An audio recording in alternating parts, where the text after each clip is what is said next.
becoming more resourceful with the things that we already have is a great way to brighten up our home and also not spend much money in doing it.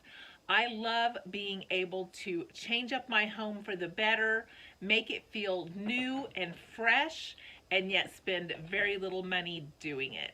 Let's talk about some of those ways today.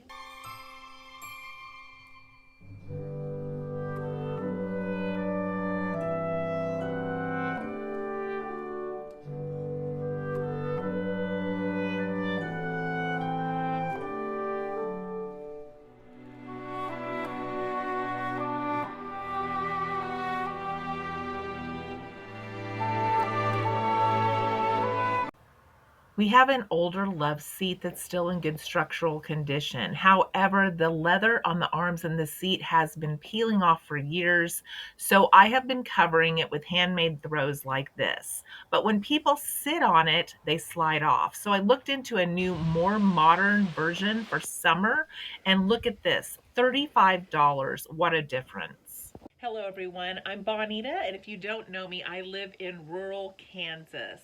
I am the daughter of Depression era parents. I retired early at the age of 57 at the end of October, and now I am home doing frugal projects and enjoying my retirement.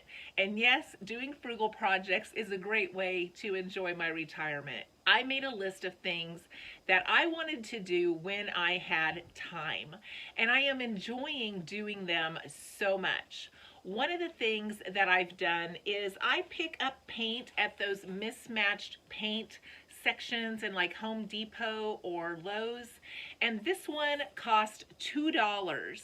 And I painted one wall in my office, this one behind me, and it's a light green color. And I also did one on my back porch by my deep freeze, just the same color.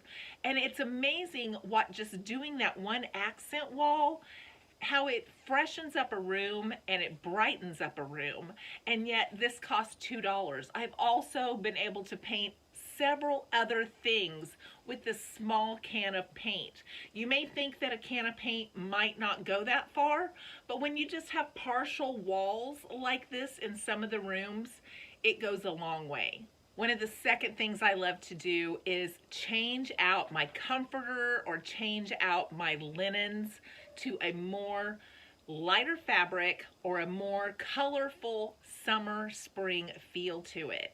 And so I do that in my rooms as well, and it makes such a difference. Sometimes just changing out those small things can make you feel like you got new things just by changing the seasons in your rooms. I also took on a different project that had been on my wish list, and I made a braided towel bath rug. I'm going to share with you in the next video how I did that if you would like to do it yourself. It was so much fun. It's so pretty. I think you're going to be impressed.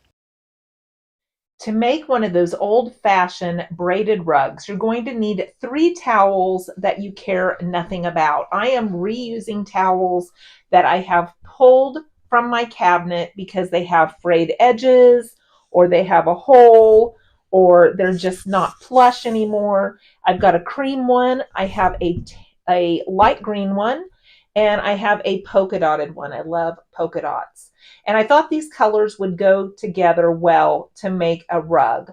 And then we're going to cut them into 13 even strips each. Now, the reason I picked this also is it has 13 strips if you count across. So I have my pattern to cut the other towels perfectly. What a great way to cheat, right? So we're going to cut these into 13 strips, and then we're going to start making our rug. So as you can see, I just used this as my pattern to cut starter strips in the other towels, and then I'm going to finish cutting the strips so they'll be as even as possible going into the braid. So I have everything cut into strips now, and I would recommend doing it on the dining room table if you can, because it makes a lot of little tiny towel pieces and threads that you can clean up easily. So I'm going to start braiding these now. I'm going to take one of each color. I'm going to put the ends together, sew the ends together, and begin braiding. So I've hand sewn 3 of the different colors together. Now I'm going to braid them as tightly as I can.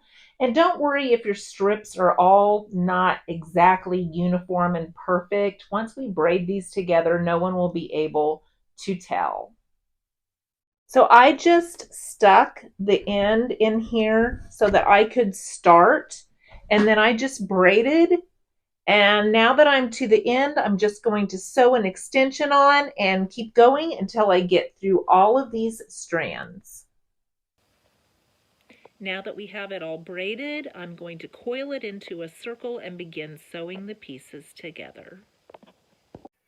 Then you just coil up the braid as tightly as possible and hand sew it together. Now I have it on top of the deep freeze so that I can stand up while I'm working on it. A kitchen table would work as well, but this is going to make a nice sized bath mat. So I thought when I put it on the deep freeze, you could see the size of it. And you're probably wondering, how am I going to wash this? Well, the same way that they did those old-fashioned braided rugs. They hand washed them. So maybe submerge it in a bathtub, in a sink, in a wash bin, and then just lay it out to air dry.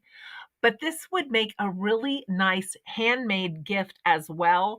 And I love doing things like this. I'm using up things that I have. I'm doing a project that even I can do.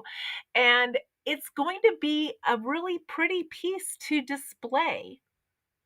And many of you know I like to hang clothes on the line. Well, if you ever hung clothes on the line, back in the era that I did growing up, we had clothespin bags that we would put our clothespins into, and that would keep your clothespins from getting weathered on the line by just leaving them on the line. We always picked up our clothespins. So I haven't had a clothespin bag in years. So I thought it wouldn't be too hard to make one, even for me. I have this really cool tea towel that I was given. It's got cute little designs on both sides. And then I still have a child's hanger that I had hanging around here from when my kids were young. So I am going to make this tea towel into a clothespin bag. I have folded the tea towel in half. I'm going to make sure all of the edges are completely even. As you can see, if I used this side for the cutout for the clothespins, it would take away from this pretty design. So I'm going to use the back side actually as my front. And that way, when I do cut out the section for the clothespins to go into, it won't hurt the design. I'll have this on the front and the full design on the back. I've measured and made just some little marks on the fabric, and now I'm going to cut this straight to make it as even as I can. And then I'm going to flip this inside out to sew the seams so that they don't show from the outside. So I've trimmed off the edges, and I've made some little marks here at the top, if you can see, where the hanger notch is going to be. I'm going to flip this the other direction and sew the sides together. I have hemmed the sides. The hanger is in there with the little notch. I've turned it right side out. Now I'm just going to cut a little opening here so I can put my clothespins in, and I'm going to hem the bottom. And here is our finished project, the clothesline bag. I stitched a little bit of a hem on the inside just to make sure it didn't unravel. My hanger fit in there perfectly when I was done, so I didn't have any trouble getting the hanger on the inside. And please don't look too close at the workmanship, guys. I was in business classes. I really didn't learn how to sew that well. But this is going to be a fun little thing that I can have, keep my clothespins in, and I did it myself. Full pattern on the back. You don't have to be a seamstress to do some of these fun little home projects that are frugal with things that you already have.